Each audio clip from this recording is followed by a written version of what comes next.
Well, welcome to the Surrey Arts Council, home of the Andy Griffith Museum. Can't wait to go in and take a tour. My friend Abigail's going to take us around and show us the backstage stuff people don't get to see every day. And then we'll take a tour of the Andy Griffith Museum. Come on, y'all want to? Let's do it. Let's go.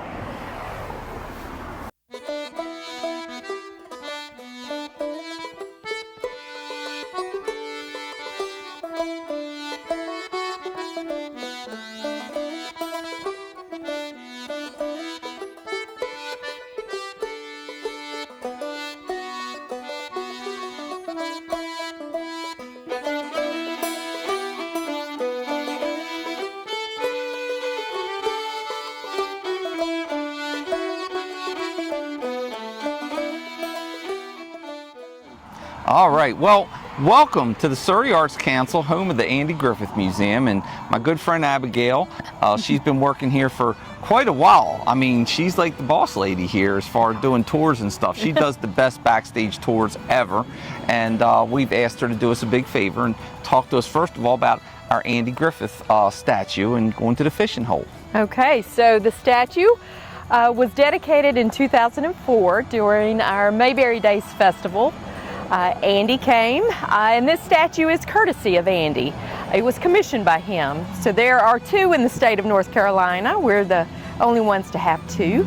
And the first one was placed in Raleigh, and then not quite a year later, they wanted Andy to participate in a reunion show, bringing everybody back together, and he said he would if they put another one of those statues in his hometown of Mount Airy.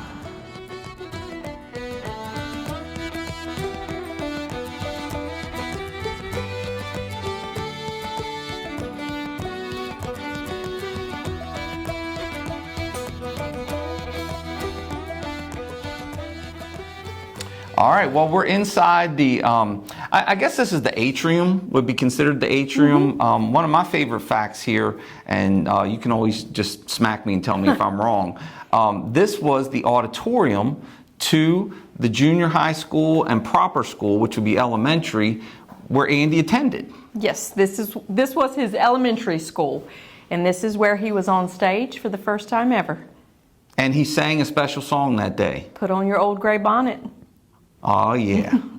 Abigail's going to show us inside and a little bit of backstage stuff. Okay.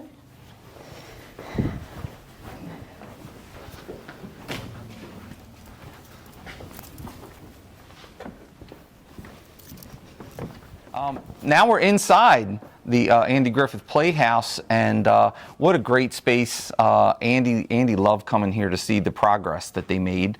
And Abigail's going to tell us a little more about that. And there's a young man standing up there on the stage. You might recognize him. Right. So on stage we have our third grader Andy.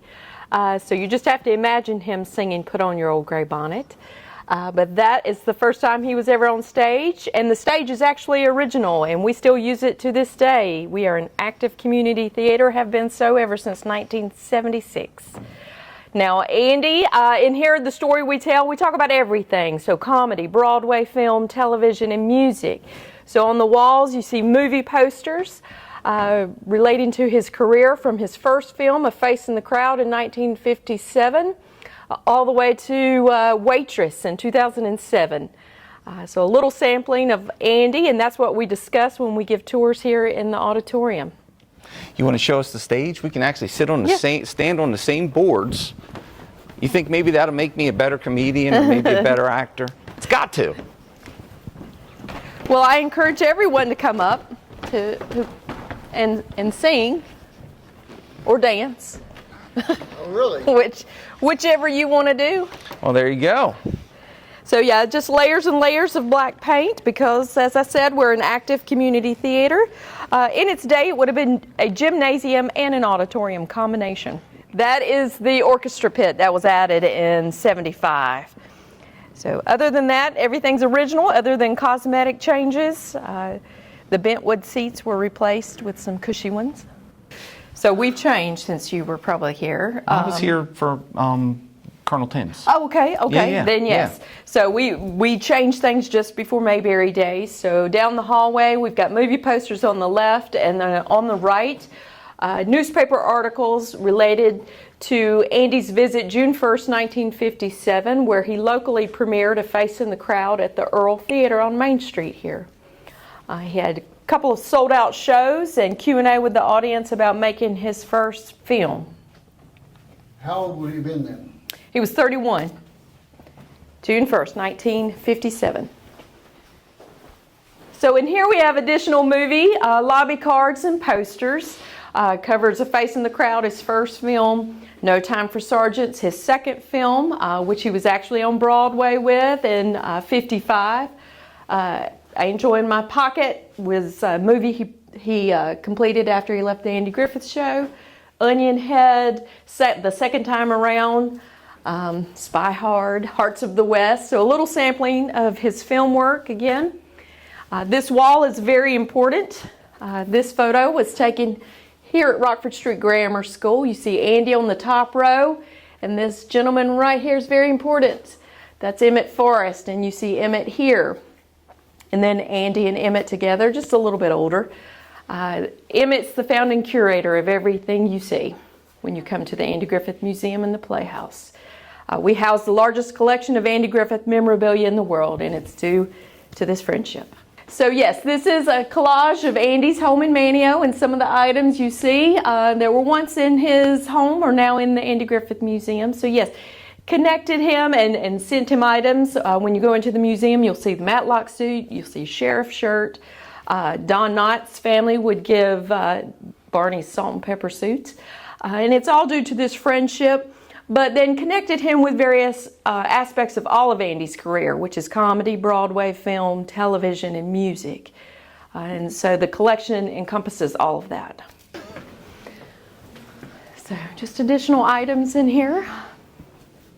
You have Matlock, you have Christmas cards that Andy and Cindy sent Emmett. And Andy was an avid collector of vintage cars, and so they typically feature a car, maybe yellow labs.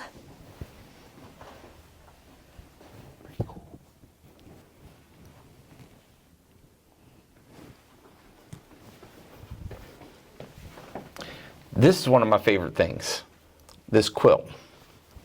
So every year for Mayberry Days, there's a t-shirt produced by the Surrey Arts Council, and all the proceeds go back into the Surrey Arts Council.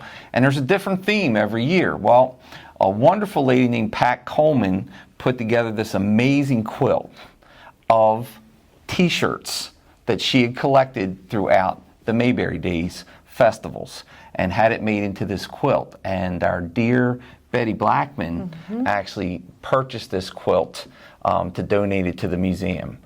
It's a one-of-a-kind. There's no other anywhere like this quilt. Guaranteed.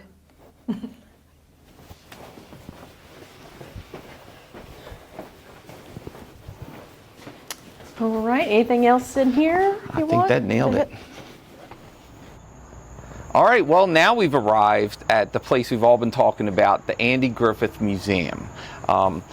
We've got a sidecar here, just freshly from Checkpoint Chickie, checking it out if you know the show. And like I said, if you don't watch the Andy Griffith show, you're not my friend. So if you want to be my friend, watch the show. Abigail, you can take it from here. Okay, well, notice the motorcycle's missing. So if you watch the episode, you know why. So let's head into the museum. When guests enter the lobby, first thing they can see is a photo exhibit. It's called Mount Airy to Mayberry and Back Again. And it features people and places that you might find in an episode. So it kind of connects you with Mount Airy and local to a particular episode. So if you're wondering where the inspiration for Mayberry came from, it was little musings from home that Andy inserted into the writing. Our friend Pam might recognize that picture up top there.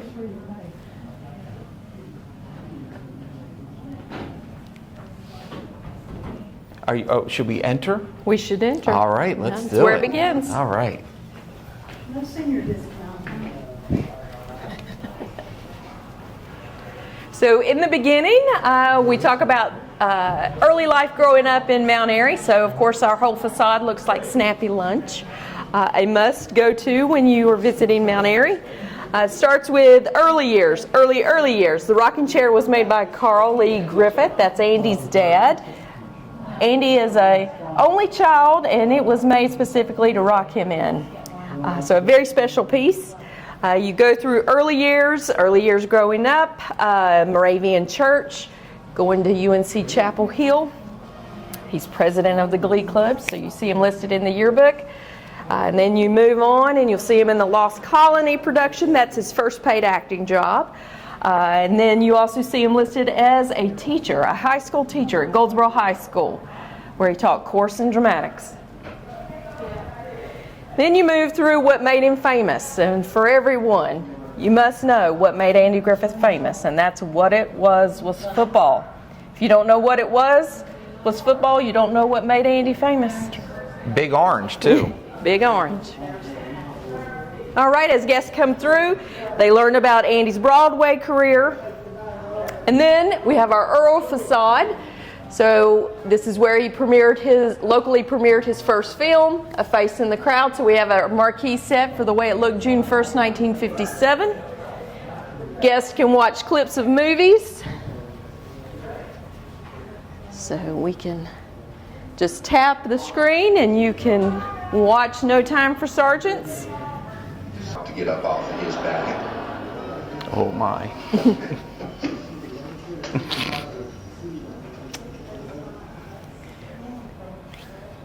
So my favorite part of the museum, I love the videos and I love the history of Andy because that's the start, but the thing I love the most about this is what you're going to see next, the clothes. The clothes. I love the clothes from the Andy Griffith Show. So here we have, well, I probably don't even need to say, a sheriff shirt. This was given by Andy Griffith and Cindy Griffith, given to Emmett for the museum. It's a very special piece, and Andy sent a note with it, and he said what made it special. He didn't think because he wore it that made it special. It was made by Nudie Cohen from Nudie's Rodeo Tailor Shop in North Hollywood, California. He was known as the Rhinestone Cowboy. So he bedazzled a lot of folks. So it's a very important shirt. This one is from 1966, so there were a series of shirts made. We also have original sheriff badge and deputy badge on the back side of the case.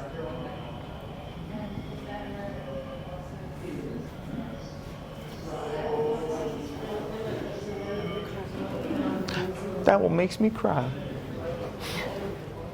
Now we have Don Knotts salt and pepper suits. And if you know your Andy history, what were those good for? Oh, they were good for dip. Yep. They were just perfect for the dip. So he wore those on date nights and going to church and special socials. They would also make their appearance in Return to Mayberry, the made-for-TV movie that came out in 1986. So very special pieces and iconic. Everybody knows these suits. The old salt and pepper.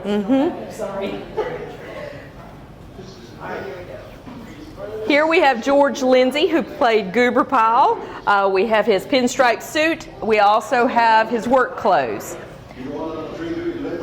Yes, sir. All week, sir. We have Maggie Peterson, and Maggie played Charlene Darling. We have her dress and sweater. And then we have a lovely fan sweater made there for the Andy Griffith Show. Now here you'll see the original Sheriff and Justice of the Peace plaques that you would see in just about every episode of the Andy Griffith Show. These were given by Andy and Cindy Griffith.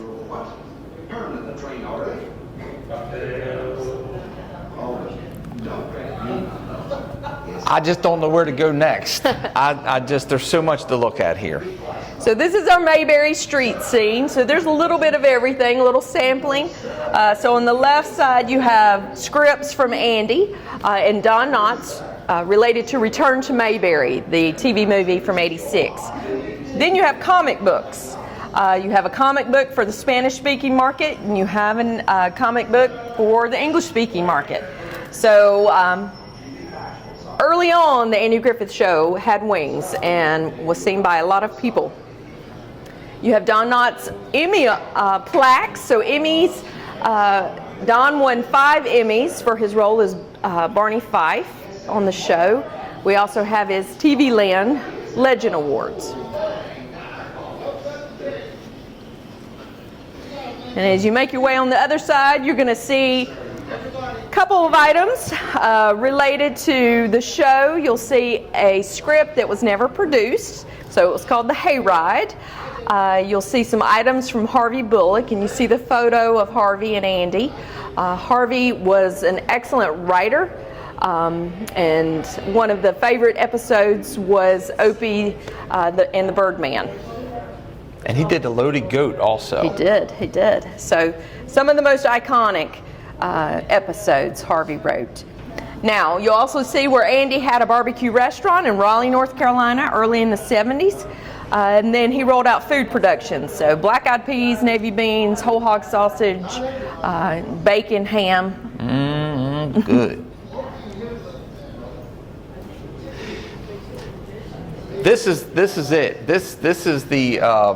I don't know. Even this one makes me just get goosebumps when I look at it. Mm-hmm. This is all the original from the desk from Sheriff Taylor.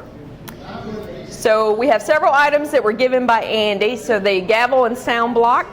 The eagle would be seen on Andy's Sheriff Taylor's desk, let's put it that way. The candlestick phone was actually given to us by the Andy Griffith Rerun Watchers Club. It was picked up from Ken Schwartz, the prop master for the Andy Griffith show. Oh.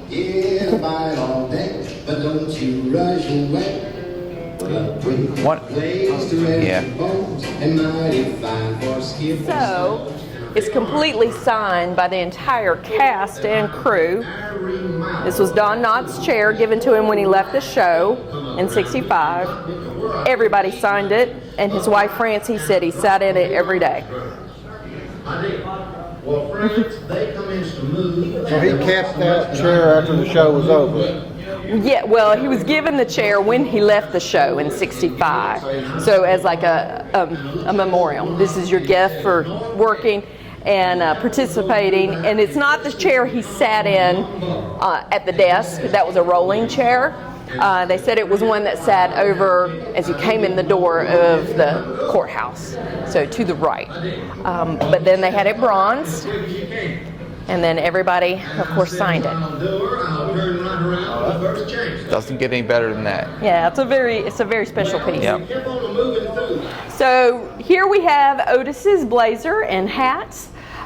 This was Hal Smith's original blazer and hat that he wore on the Andy Griffith show, and then he would go on to make appearances.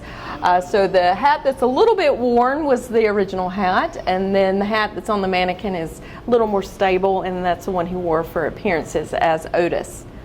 So yes, Hal Smith did a lot of acting after a lot of voiceover. You'll catch him playing a character on the Brady Bunch. You might recognize his voice from playing a cartoon character. So he was very active. Most of the actors had varied careers while they were on the Andy Griffith show and before and after. All right, so the dresses, obviously, they're not Andy's. They belong to Maggie Peterson Mancuso, who played Charlene Darling. And so you can see her on the cover of the Washington Post Weekly magazine. This is from 1967. She was on Andy Griffith's Uptown Downtown variety show. The dresses are very special. They were given by Maggie. We have the dresses, we have her sketches, shoes, everything. And not only did she wear them, but they were designed by Bob Mackie, who is still an active designer, a very important designer. As you move along, you'll see Andy when his What It Was football went gold. Received, where he's received a People's Choice Award for his role as Ben Matlock. In 2005, he received the Medal of Freedom from President George W. Bush. The white suit was given by Cindy Griffith, and that's from the Brad Paisley video for Waiting on a Woman, where Andy stars in it.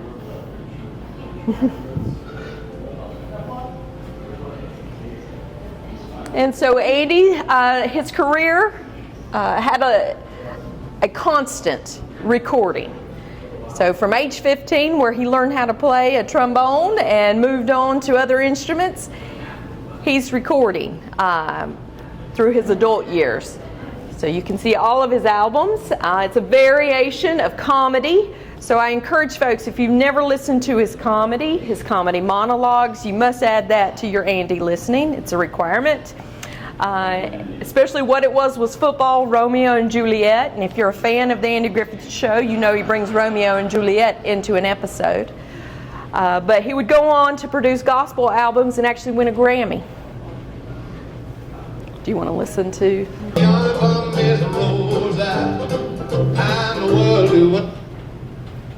All right. And then we kind of conclude this space with Matlock. We have original Matlock suit, and Andy's note about the suit was in the beginning stages of Matlock, they had him in a regular pinstripe suit, caused the camera to go crazy, and so the costumers go out and they purchase bolts and bolts of this seersucker fabric, and then it becomes the iconic Matlock suit. And so this is the show that he does bring to North Carolina to film. So in its last 3 years of production, it's filmed in Wilmington, North Carolina. We've got lower level. Yeah. Do you want to see Miss We can Betty do Lynn? Betty Lynn's. Yes, Yeah. absolutely.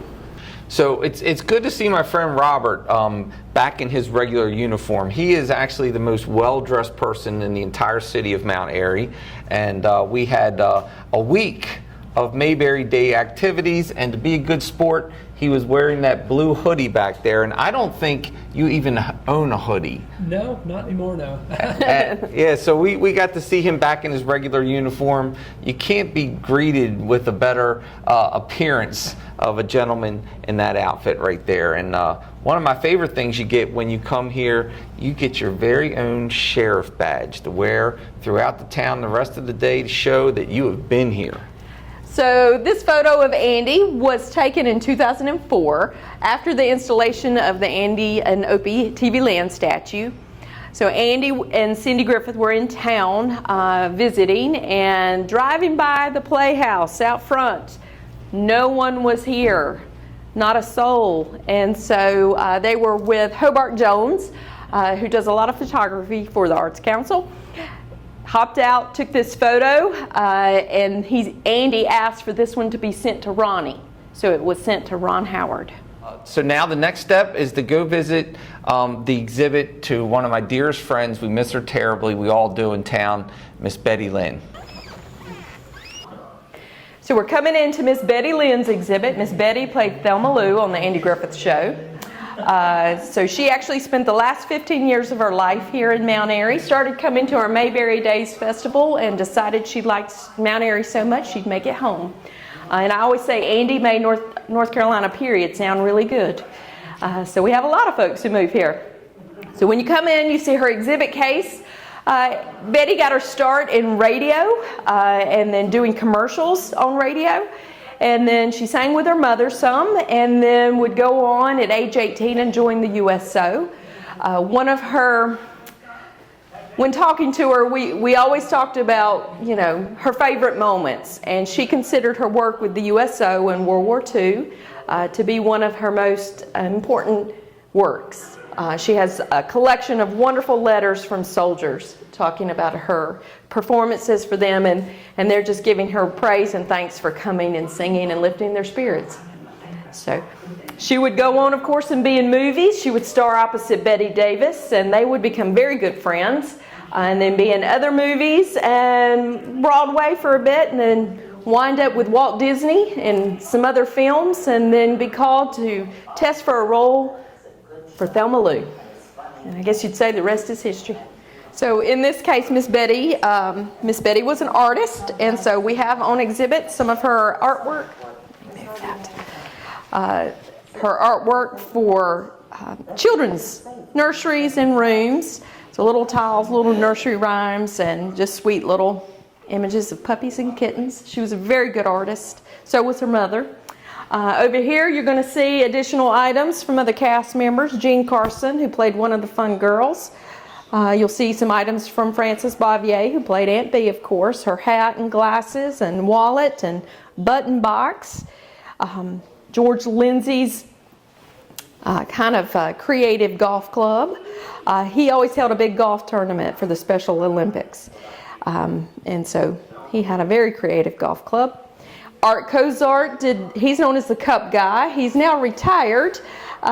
He worked for American Airlines out of Charlotte, and during his breaks he would just sit, he'd drink his coffee, and then he would draw. So he has given us these wonderful examples of the cast from the Andy Griffith Show. And then our last stop is the Mayberry Memories Gallery. So a little bit of everything from the Andy Griffith Show, from Mayberry days. You see around the room our collection of t-shirts we just celebrated our 34th year. Well, we're not going to keep Abigail any longer. We have to thank her so much. She's a wonderful tour guide. She knows more than just about anybody here about the museum and everything that happens here. What a better way to finish off playing a little checkers here, me and Miss Jody, and y'all come back now. See y'all next time.